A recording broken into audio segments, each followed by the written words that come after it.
లేవియకాండము 10వ అధ్యాయము. అహరోను కుమారులైన నాదాబు, అబీహులు తమ తమ ధూపార్తులను తీసుకుని వాటిలో నిప్పులుంచి వాటి మీద ధూపద్రవ్యము వేసి యెహోవా తమకు ఆజ్ఞాపింపని వేరొక అగ్నిని ఆయన సన్నిధికి తేగా, యెహోవా సన్నిధి నుండి అగ్ని బయలుదేరి వారిని కాల్చివేసెను. వారు యెహోవా సన్నిధిని మృతి పొందిరి. అప్పుడు మోషే అహరోనుతో ఇట్లనెను, ఇది యెహోవా చెప్పిన మాట. నా యొద్ద నుండి వారి యందు నేను నన్ను పరిశుద్ధపరచుకుందును, ప్రజలందరి ఎదుట నన్ను మహిమపరచుకుందును.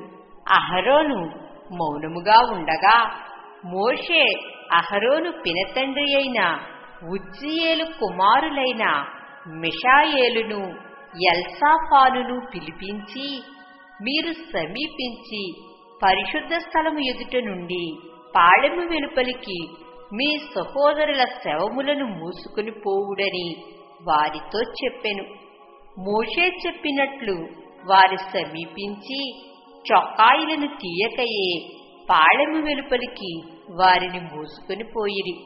అప్పుడు మోషే అహరోనును అతని కుమారులైన ఎలియాజరు, ఈతామారును వారితో, మీరు చావకుండునట్లును యెహోవా ఈ సర్వసమాజము మీద ఆగ్రహపడకుండునట్లును మీరు తల విరియబోసుకొనకూడదు, బట్టలను చింపుకొనకూడదు. కాని యెహోవా వారిని కాల్చినందుకు మీ సహోదరులైన ఇశ్రాయేలీయుల ఇంటివారందరూ ఏడవవచ్చును.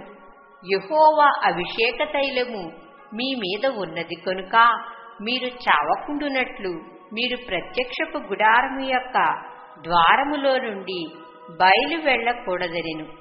వారు మోషే చెప్పిన మాట చొప్పున చేసిరి.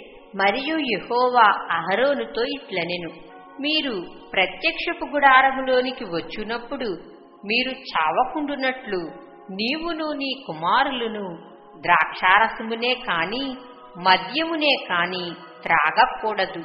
మీరు ప్రతిష్ఠింపబడిన దాని నుండి లౌకికమైన దానిని, అపవిత్రమైన దాని నుండి పవిత్రమైన దానిని వేరు చేయుటకును యెహోవా మోషే చేత ఇశ్రాయేలీయులకు ఆజ్ఞాపించిన సమస్త విధులను మీరు వారికి బోధించుటకును ఇది మీ తరతరములకు నిత్యమైన కట్టడ.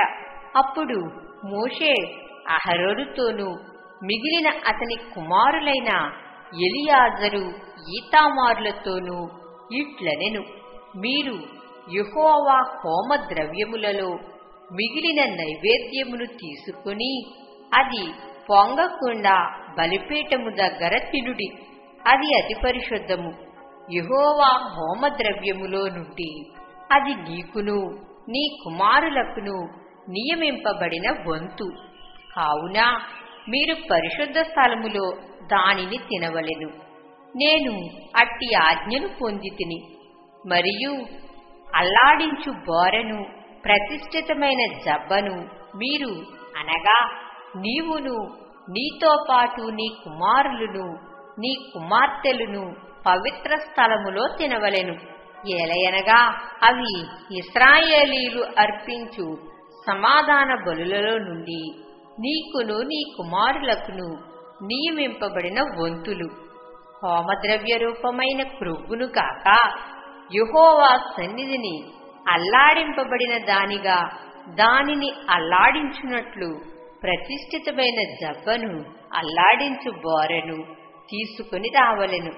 నిత్యమైన కట్టడ చొప్పున అవి నీకును నీ కుమారులకును చెందును. అట్లు యెహోవా ఆజ్ఞాపించెను. అప్పుడు మోషే పాప పరిహారార్థ బలియగు మేకను కనుగొనవలెనని జాగ్రత్తగా వెదకినప్పుడు అది కాలిపోయి ఉండెను. అతడు అహరోను కుమారులలో మిగిలిన ఎలియాజరు, ఈతామారును వారి మీద ఆగ్రహపడి, మీరు పరిశుద్ధ స్థలములో ఆ పాప పరిహారార్థ బలి పశువును ఏల తినలేదు? అది అతి పరిశుద్ధము కదా సమాజము యొక్క దోషశిక్షను భరించి యెహోవా సన్నిధిని వారి నిమిత్తము ప్రాయశ్చిత్తము చేయుటకై ఆయన దానిని మీకిచ్చెను కదా. ఇదిగో దాని రక్తమును పరిశుద్ధ స్థలములోనికి తేవలెను కదా. నేను ఆజ్ఞాపించినట్లు నిశ్చయముగా పరిశుద్ధ స్థలములో దానిని తినవలెనని చెప్పెను.